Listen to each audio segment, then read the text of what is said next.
what's going on there, YouTube? This is SEL0320 representing JVS. So I'm back again for a brand new Vampire Diaries, episode 7 of season 7.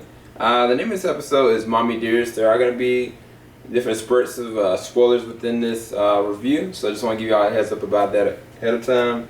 So, what did I think about this episode? I actually thought it was pretty decent. I actually liked it a lot better than the last episode because, the last episode left off on a interesting dynamic that I was thinking to myself. I know the person, Candace, that's playing Caroline, that she's actually pregnant in real life, so I was like, why would they, do this? But they interwove it into the story arc in a really good way, more than I thought they would, because Valerie and Caroline have this really good connection now because of it.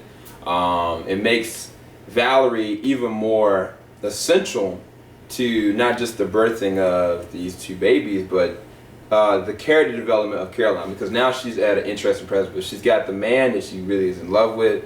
Now she's got another man that has a love for his own kids.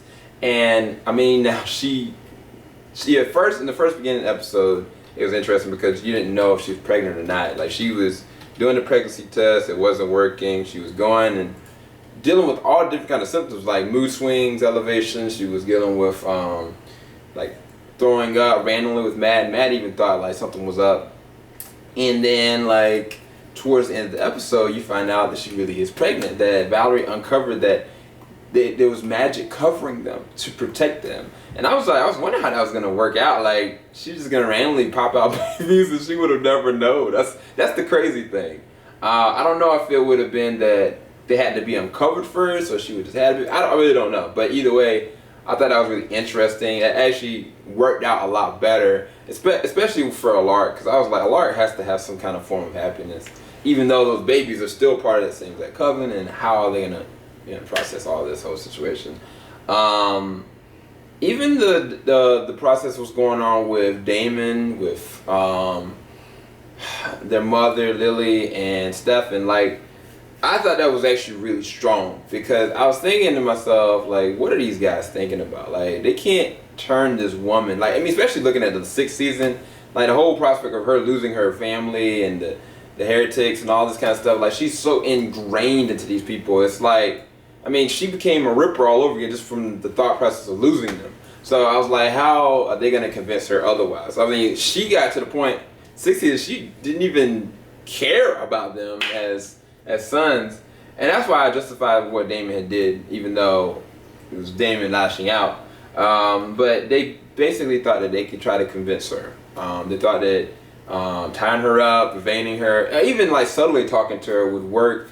And I was thinking, I was like, this is not gonna work, But then I started hearing the story, and it was interesting that they picked that specific story of Damon getting like cigarette burned by his dad, and Lily getting like abused that same exact day. And it's just, you find out, Lily finds out internally, like, all the pieces are reverbing on themselves. Like, it's a repeat, essentially.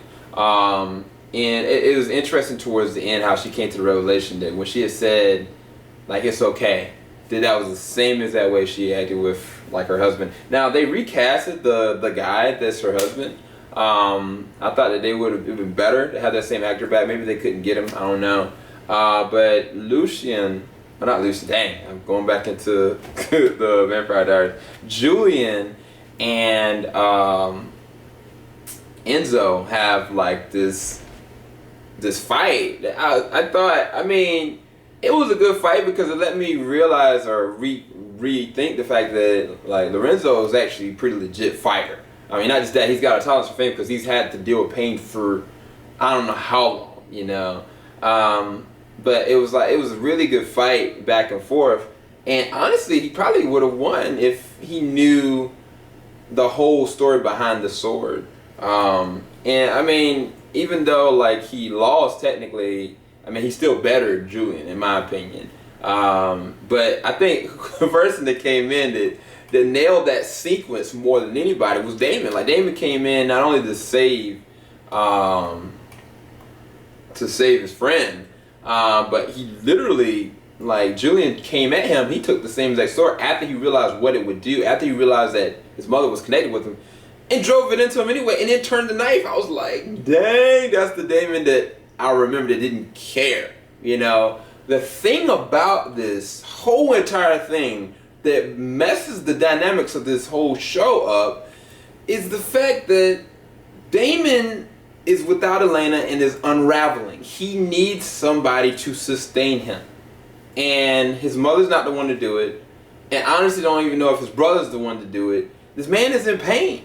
And it's like Bonnie's life is tied to Elena. Thus, she owes this man not just a life debt, but she owes him her care, her love, her insight. And yeah, I mean, y'all know that I'm a Damon shipper. That's already been known. But it's like moments like when Stefan confronted his brother about the fact that, like, you tried to kill Julian knowing that she was tired. He's like, I don't care. She forgot about us. She didn't care about us then. She didn't care about us now. Even though she went back and, you know, later on, it was like, that was real emotion. That was really great acting between Ian Somerhalder. I thought that was a really great sequence because it went back to, like, how they've even said, like, this is the Damon that we remember. But I was thinking to myself, I was like, he's going to leave the house. And I was like, this is the perfect opportunity for Bonnie to help him, to encourage him. And instead, Bonnie is pining over Enzo. And I'm like, yeah, you can make that fly. That's fine. Like, I can even see it. But it's the wrong timing because Damon has no one. Like, no one, I think, that, like, other than what he really needs. He needs somebody to be there. And Bonnie is not being that best friend. They have not even been in the same sequences, like, in the past 3 episodes. I'm not saying I've not seen them together in 3 episodes. And it's to justify her being with Enzo, basically, from this flashback sequence. Even, like, the beginning sequence, like, with Damon helping Alaric try to save Caroline in the future part. I mean, that, I can forget the Caroline part now. I really can. But it's like, I'm looking at this whole thing with Bonnie, and I'm like, Damon needs her. Like, he really does. And I mean, like, with her whole part about this whole episode, it was like, she's helping her sore situation because of Enzo. She needs somebody, she wants somebody. Even Matt sees it like, okay, you were going to skip out on your friends to go help out this vampire that basically tried to kill us all. You know, and me. Because you want somebody. I mean, I can see, like, she deserves somebody. She really deserves somebody. But it's like, why have her life tied to Elena, period? They could have been Matt. You know what I'm saying? Like, I mean, to be quite honest with you, if there's no connection with her and Bonnie, I mean, her and Damon, then why tie her life with Elena's? That's just me. I mean, I have something I'm going to talk to y'all about that I read in the interview. I don't know if I have time to do it tonight because there's a lot of things I need to do tonight, but I might just go ahead and record it and do the video footage later. But basically, it's an interview with the writer. And the writer's talking about the perspective of the relationship between Bonnie and Damon and the prospects behind that. Even Ian Somerhalder was there. Cat Grant was there. And she basically shot the whole entire thing down, and she alluded to a different relationship just because she felt it wasn't how it should be. And I didn't like that. It rubbed me the wrong way. I'll share with y'all that footage probably in a second.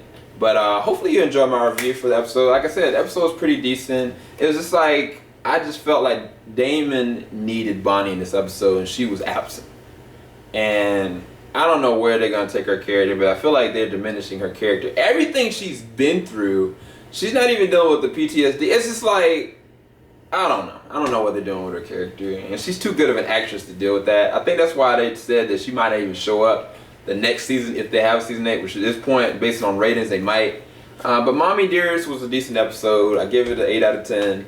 Hopefully y'all enjoy my review for it. Y'all have a blessed night, blessed evening. JVS, we out. Until next time, y'all. Stay tuned for this interview video that I'm going to put together. Peace.